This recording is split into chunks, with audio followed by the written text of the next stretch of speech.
Suit up, strap in, warm the tires, and leave on yellow. Time for the MitsuTimes podcast. Presented by MitsuTimes.org, the home of the fastest Mitsubishi cars. With your host, Josh. Hey guys, what's going on? It's Josh from MitsuTimes. Today my guest is Scott Glassbrook. He has the red rear-wheel drive 1G Talon. I'm sure you've seen it's been everywhere. Gearbox Magazine, Race Week, back and forth. How you doing today, Scott? I'm good, Josh. Great. Your car is definitely very unique. I love, you just sent me an update a while ago with the picture of it towing the trailer, and I just thought, man, that is so cool to see. Yeah, it's something pretty unique and kind of different in the racing world, at least the racing I'm used to. So being in sport compact stuff, the import guys usually don't tow a trailer to the track. Right. Yep, that is 100% for sure. You don't ever hardly see that. So, Scott, tell us about the setup on your car. Sure. So, the setup's pretty simple as far as the engine side's concerned. It's a 2.3 liter 4G63, obviously. I've got an Eagle crank, Wiseco pistons, Manley rods in this current motor. It's about 9.5 to 1. It's about 9.25 to 1, actually. So that pretty much rounds out the bottom end. It's a partially filled block because I am doing drag and drive events with a car. Yeah. Up top, we've got a bunch of Kegley parts in it, Kegley springs and retainers, and then a set of Kelford 288/280 cams up top. Runs as far as turbo setup, I'm running right now a Borg Warner S476. That's the SXE with a race cover, custom intercooler that I designed and built. Intake and exhaust manifolds are both custom. And I guess the biggest thing that most people notice is that the engine is sideways. So it's going through a power glide, sending power to the rear end, which is a Chevy 10-bolt that's 4-linked. It's 456 gears, 29.5-inch tall tires. They are 10.5 inches wide. So used to be called the small tire, but most people do not consider those small tires anymore. So. I think that rounds out most of it as far as powertrain. All that setup and famous for being able to do a pretty sweet wheelie. Yeah, there are a few wheelie photos out there. I've had a few conversations with other people that have rear-wheel drive cars, and a lot of people try to not do them. I also try to not do them. It makes it hard to go fast, but right. sometimes it makes a really cool photo. So, Scott, what is it that got you into the 1G platform? Oh, wow. This goes back to the mid-'90s. My brother Jacob, stepbrother Jacob, had picked up a white I think it was a 91. I come from a car family. We've always grown up with cars. Jake had turbo Buicks. He had a 4-cylinder Skyhawk turbo, which was fun. He blew that up many, many times. And then my brother Wayne had a Dodge Shelby Charger. I think that was an 84. Also, that was a 2.2 liter turbo. So both of those cars are like non-intercooled 2 liter, 2.2 liter turbocharged cars, and so had a lot of fun with those cars growing up. Wayne smoked clutches on his Charger all the time, and Jacob blew up his engine all the time. So we naturally progressed. Jacob found that white 1G I talked about at the local used car dealership, picked it up, and from then on out, it was kind of game over for everyone else. My first car was a Camaro. And Jake and I, Jake always drag raced, so when I started hanging out with Jacob, we both drag raced together, and he smoked me with very little mods. Back in the day, you'd use like a aquarium valve for boost controller. And, oh my gosh. Yeah, it's really, really fun stuff. So just getting into that kind of stuff was great, and like I said, Jacob smoked me pretty bad, and from then on I knew that I would end up with a Talon. So a year later, one of the guys I went to high school with rear-ended my Camaro, and totaled the car. And so I ended up picking up a 90, red 90 that I had until 99. And then in 99, I got the car that I have now. Oh, wow. You've been running this one for quite a while then. Yep. Yeah. When I got this, I bought the car. It was barely running. The guy I bought it from was about an hour and a half from me.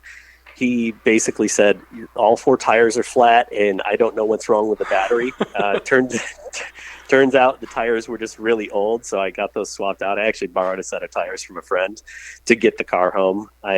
We haggled on price a little bit, and back then, these cars were cheap back in the late 90s.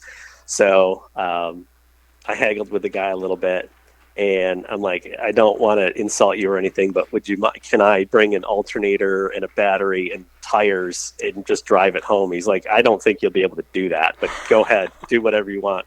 That's exactly what I did. Wow. So, yeah, went there, swapped on the tires, swapped the alternator, threw in the battery, and drove it home. So you certainly got your money's worth out of it. Yeah, I think he was asking $1,200 at the time. Wow. Yep. That is amazing. So, Scott, when you first picked it up, did you have any initial goals with the car? Any plans?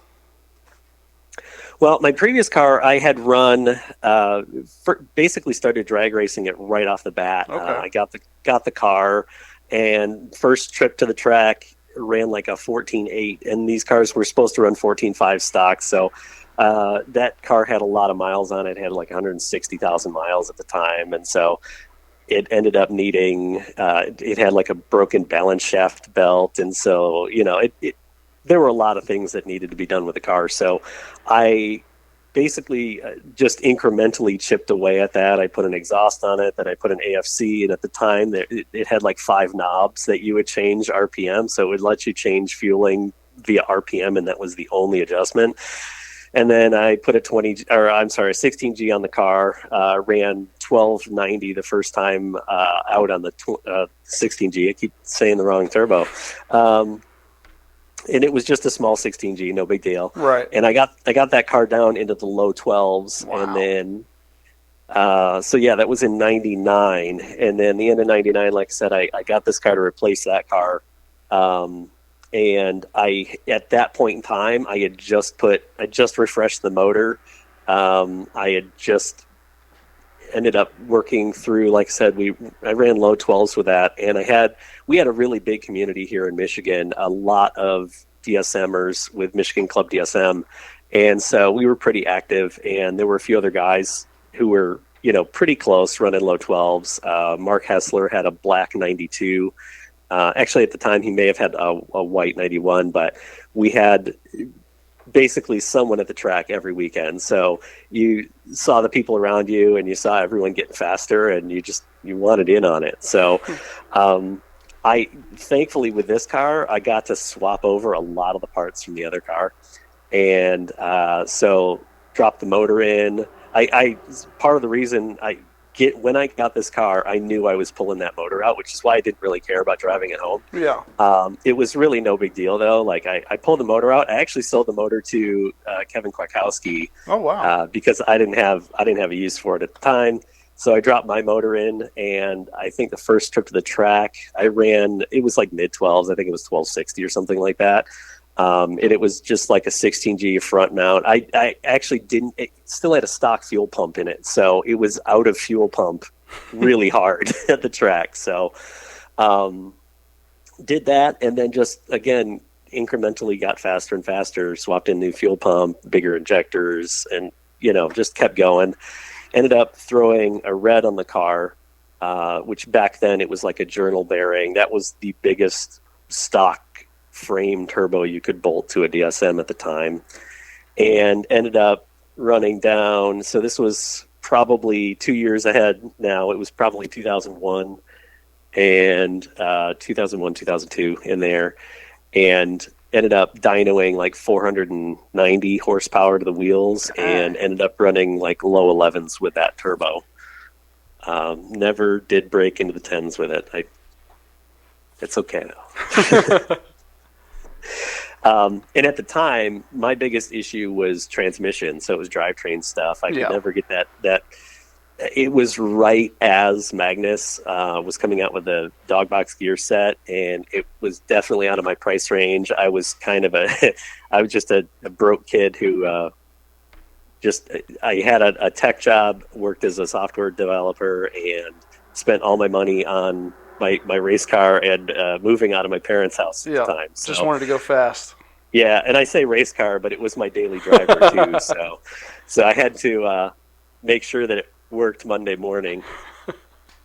And so, yeah, at that time, once it got down there, I was like, you know what? I'm sick of breaking parts. I'm sick of this transmission not shifting. I'd thrown a bunch of money at it, and it wasn't doing what I wanted to do, but I couldn't throw dog box money in it. And so I was like, well, never mind. We're going to make it rear drive. So I actually bought a Jeep Cherokee to have as a daily driver and transitioned from my DSM as a daily to my DSM as a race car. And I didn't really know I knew what I was doing to an extent, but I wasn't wasn't really skilled as a fabricator. And like I said, I was a software developer. I worked for an internet startup, and back then you could, it was just crazy times. So, and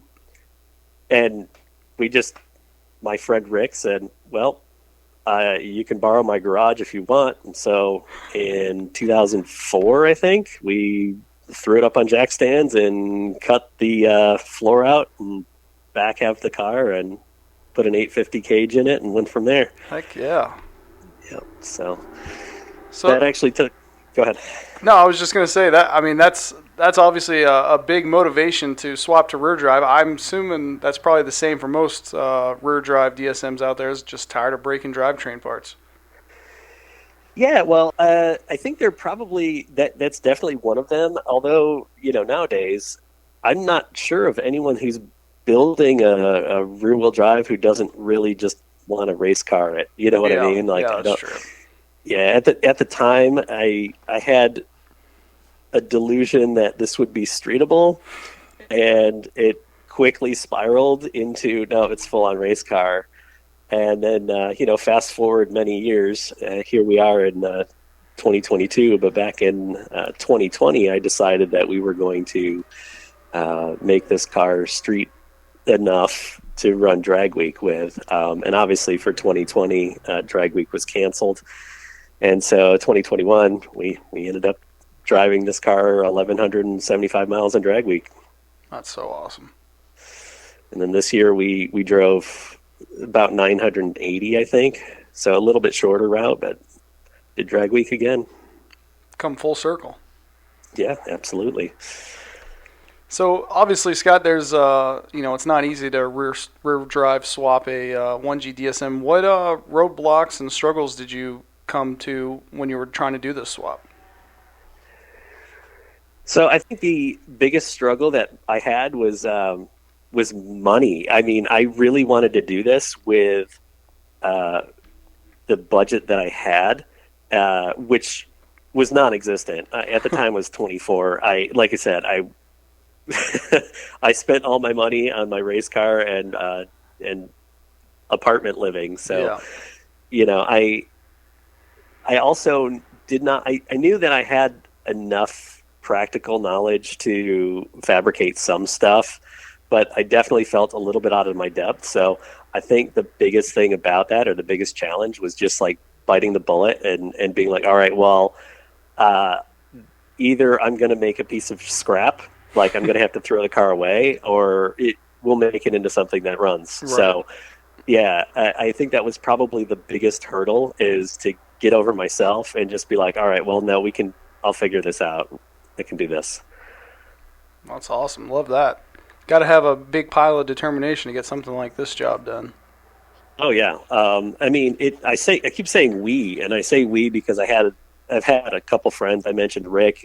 Rick is like my crew chief. He's my right-hand guy. He's always, it's our project car, really. So, and then I've had other friends help along the way. So that has been a huge help too, is just having people around you who support what you're doing and lend a hand and believe in you for sure. So, Heck yeah.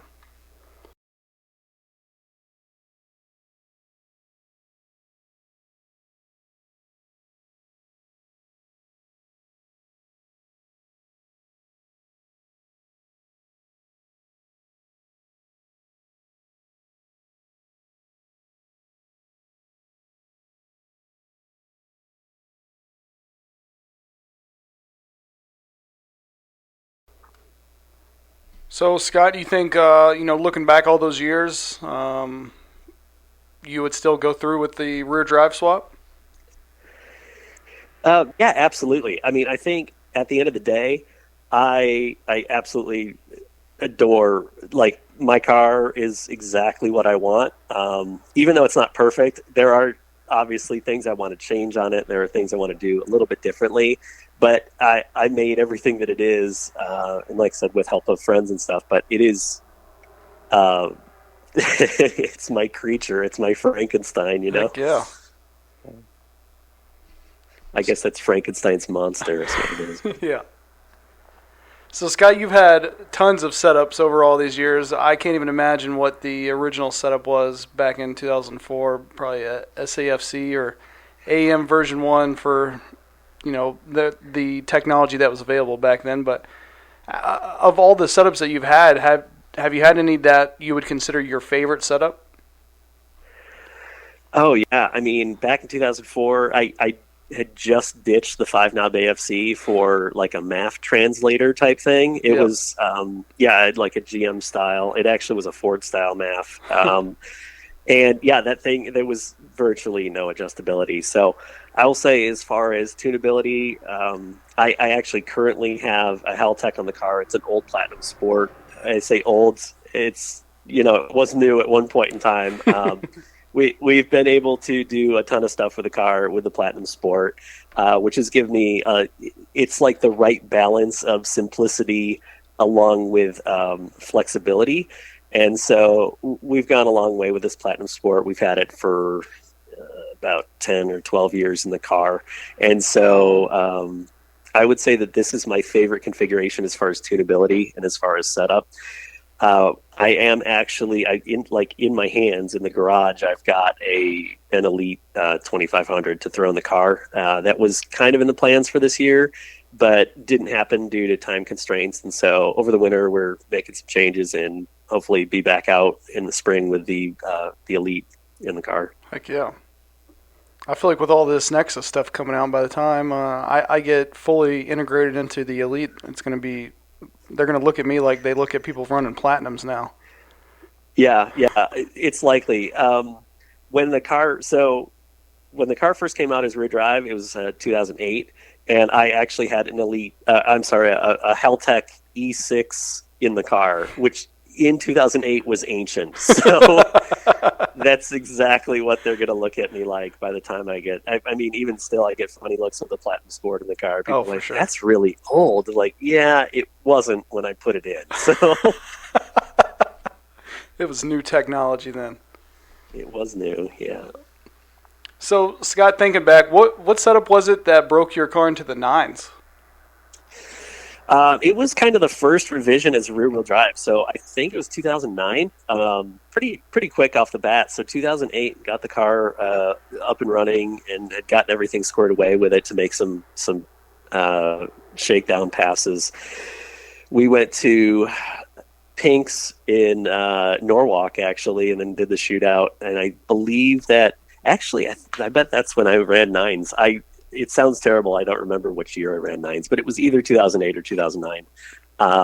And yeah, that was basically the first revision of the rear drive. It was a pretty similar motor setup. I had the Haltech E6, like I had talked about before, and I had a GT42 on the car, but pretty much everything else that's on the car today was on the car. Okay. So that rear drive was paying off right from the get-go. Yeah, absolutely. My first pass on it was like 10:35. Man. So, and that was, almost a second faster than the previous setup. Must have been feeling pretty good after that. Oh yeah, absolutely. That was a really fun time. And like I said, that was actually at Pink's All Out in Norwalk in 2008. And so ended up having a second and a half of the car on TV and everything. So that was quite an event for me. Heck yeah, that's awesome. So, Scott, obviously it hasn't been easy to, get the car into the 8s now. And I'm sure there's been some late nights and a lot of wrenching in the dark and, getting in a rush to get back out there. Is all this, if you could go back in time, you think you would do all this all over again? Oh, yeah, absolutely. I mean, I think that the biggest thing is it's, for me, racing in general and this car is just it's a series of trying to incrementally improve your situation. So it's essentially like, I don't want to say it's a scientific method. That's way too formal, but it's a series of testing and making a change and seeing what happens. Yeah. And so, sometimes you go forward, sometimes you go back a little bit, and it's all about just making a change and seeing what happens. And like I said, I think going to drag and drive stuff, it's really changed my perspective on that, because normally the car's been an 8-second car for over a decade, right? And most people, they really try to push hard and try to get faster and go faster. And I'm all about that. And at the same time, I chose to turn it back into a street enough car to drive 1,000 miles, which is kind of completely opposed to what you want a race car to be, right? So I think really the variety and the changes is part of what makes it, right? So regardless of what your setup is, I think every now and then you just have to freshen it up. Yeah. It just makes sense to do it. And that's what is interesting to me about the racing. Yeah, I feel like you kind of have to go back to when it was fun. And I feel like that's kind of the route that brought you back to where you are now. Oh yeah, absolutely. And don't get me wrong. I mean, I'm by nature a pretty competitive person, and ultimately, I want the car to be faster, and I want to do the things that I'm doing now, but make it faster doing them. Yeah. But like you said, it's got to be fun, right? Yeah, that's how you're gonna get your money's worth for sure, right there. Yep. So, Scott, what is it that motivates you to keep going with this car, to take it out to these drag and drive events when there's so many new platforms out there, you could easily jump to something else?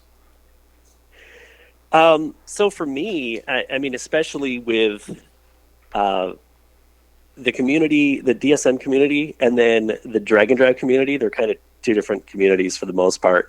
But in either one, they're both great fun. So I think that it motivates me to do both of these things, and it motivates me to keep going. And then also my own personal interests. Like I said, I'm competitive. I want to make incremental improvements. I want to make changes. I want to see things get better, get faster, whatever. The other thing that I've got going on is, like, for me, I'm just an inquisitive person. So I have used my car as a platform to improve my fabrication skills. I've used it as a platform to just get better at wrenching on cars. I've used it like all of the body control stuff, all the wiring harness and everything like that. Obviously, I mean, I've done all that stuff in the car, but I've even gone to the point of, like, I made a PDM, which is a power distribution module. So, like, I know there are a number of companies that have those now. And I've had a PDM in this car for a couple of years that I designed. I designed the printed circuit board. I laid out the components. I designed the firmware for it, programmed it, and got it up and running in the car. It controls all the body, all the lights, all the turn signals, headlights, taillights, and everything like that. So wow. all that stuff is stuff that is just interesting to me. So that motivates me a lot, is just like, I'm just interested and curious in that kind of stuff. And then also the communities, like the DSM community is awesome. I've got to just give a quick shout out to all the rear drive guys. It's such a great time at the shootout to race these guys. And when you get done at the end of the track, you just kind of like give each other a thumbs up, and it's really cool. So, and that's not to say anything about the rest of the community. I could go on for hours about the great support and people and friends that I've made along the way. So, and then drag and drive stuff. It is wild when you see this car in the staging lanes or in the tech lanes at drag week. All the cars around it, like half of them are 50 years old, and the half that aren't are like, they're all American. And so just seeing this car in that sea of domestics is really amusing, and getting the feedback from people is amazing. This year specifically, at every single track, I had someone come up and say, I had one of these in high school, or my friend had one of these in high school, or my brother had one of these in high school. And just like you could see the fondness on their face, and they would just talk about their car or their DSM that they had one time, and seeing that stuff is really cool. And being able to expose people, or like spark that memory that they had one, is really, really cool. That's so awesome. Yeah, that's got to be one of those moments where you're like, all right, yeah, this has definitely been worth me coming out here. Yeah, absolutely. So, Scott, what are your goals for 2023 with this car? That's a good question. I haven't figured out exactly what I want to do this year. If you've seen the car, there's some rough spots on the body. I'll probably get some body work done on it. I want to go ahead and change up a few things. The passenger side of the car looks a little rough. Also have a stock bumper to put on the car. I really, really like the stock look of the 1GA Talon. It's probably one of my favorite cars just visually. And so I want to kind of go back to that, make sure that it appears stock outside. So probably do some changes over the winter. I also do want to go faster. So we finished drag week. Our average was, we actually had two different averages because the way they changed drag, but the last day of drag week got canceled. So we had made our pass, we turned it in, we got our average for the week, and then they went with the 4-day average instead of the 5-day average. So it was like an 879, I think, is what the 4-day average was. My first drag week, the goal was to finish. My second drag week, the goal was to average 8s. We did both of those. My next drag and drive, it needs to be better than that. So that's going to be the goal. But what I'd like to do really is get the car into the 7s, and we'll go from there. It's a 25-1 chassis, so it's good to 6.0. And so I think I will have I will never meet the 6.0 ET. It's not a concern, but I can go as far as I can go with the car, So, I think 2023 is the year for 7s. That's what we're going to be shooting for. Yeah. We may not do that on a drag and drive, but we'll try to do that in testing and other sessions, other events that we go to. That's a killer goal. I love that. Do you have any long-term goal? Is there like a number that you have in mind that you want to hit? I don't have a specific ET, but I do want to average 7s on a drag and drive eventually within the next couple years. This car with enough power and enough effort thrown into it, it should run well into the 7s, and I would love to see that happen. We might keep going. We might put a billet block in it. We might do some other things with it, but just to continually progress. Heck yeah, that's the best goal to have, is just to be better than you were last year. Yep. So, Scott, if somebody out there, they have a 1G or 2G and they're thinking about swapping, cutting out the floor and tubbing it out and doing rear drive, what advice would you have? What advice would you give them for their build? I think the biggest piece of advice that I would give, or any piece of advice that I would give, is to probably make a plan. And it's probably going to change too. Like I said earlier, this car was originally going to be street-ish, and that was thrown out pretty quickly.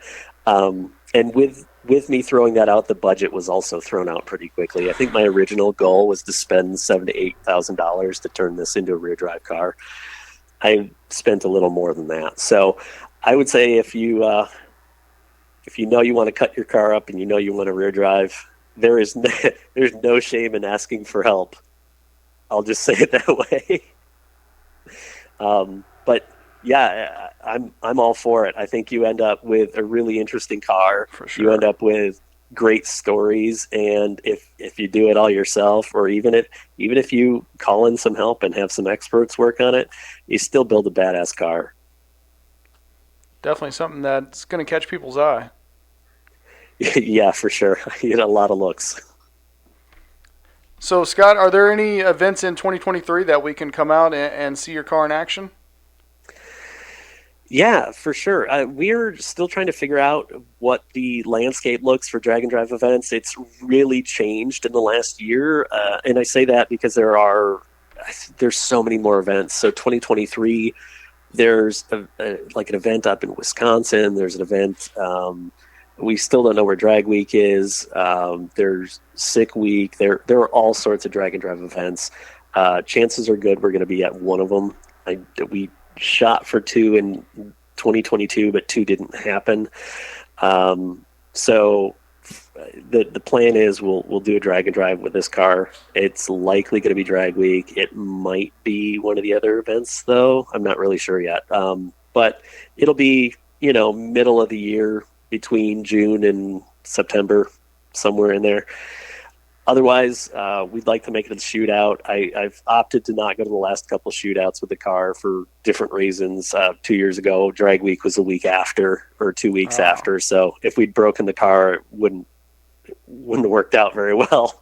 And then this year, we had just gotten back from Drag Week, and scheduling didn't work out to bring the car out to the track. So did not make it to the shootout this year, but likely try in 2023 to go to the shootout. There are a few interesting events. There's usually an import event in Michigan the first week of June, and at US 131 in Martin. We might try to do like an IFO or something like that. I think there's one in Indy. And yeah, mainly home track is Milan Dragway. So any random test and tune or Saturday or Sunday, you might see me there. Heck yeah. Seems to be a lot of DSMers in the Milan Dragway area.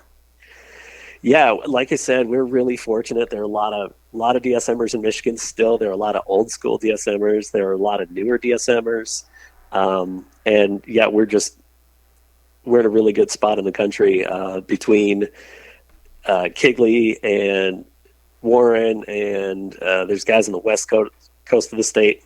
They're just everywhere here in Michigan. We really luck out. Lots of Evo guys too. Heck yeah.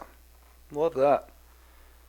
Well, Scott, where can people, get a look at this car on the internet? What are your social medias? Oh yeah, so yeah, you can totally check me out. I'm really bad about posting on social media. Most of it is just a really bad. There's no good excuse really, but you can find me on Facebook. I've got posts there from time to time. Find me on Instagram. I post there sometimes. And then I've also got a YouTube channel. It's called Uncle Scott, and it's because I have a ton of nieces and nephews, and because one of my friends introduced me to someone else as Uncle Scott, and that name stuck for a long time. So. That'll do it. I will, yeah. All right, Scott. Well, I always give people a chance at the end to give a shout-out or a thanks to anybody who helped them get where they are, helped get their car where it is. Is there anybody that you want to give a shout-out to?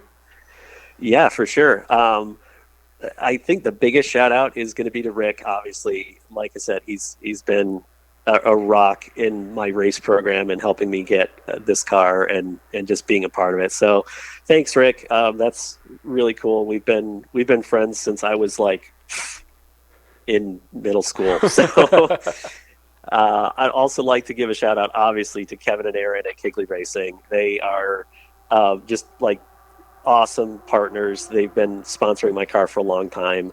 Like I said, I'm so fortunate to be about a half an hour from them. We don't get to hang out nearly often enough, but it's always great to be in their company. So also there's a crew of guys out in Lansing, Warren, Jeremy, Andy, all those guys. I know I'm missing some of them. Sorry.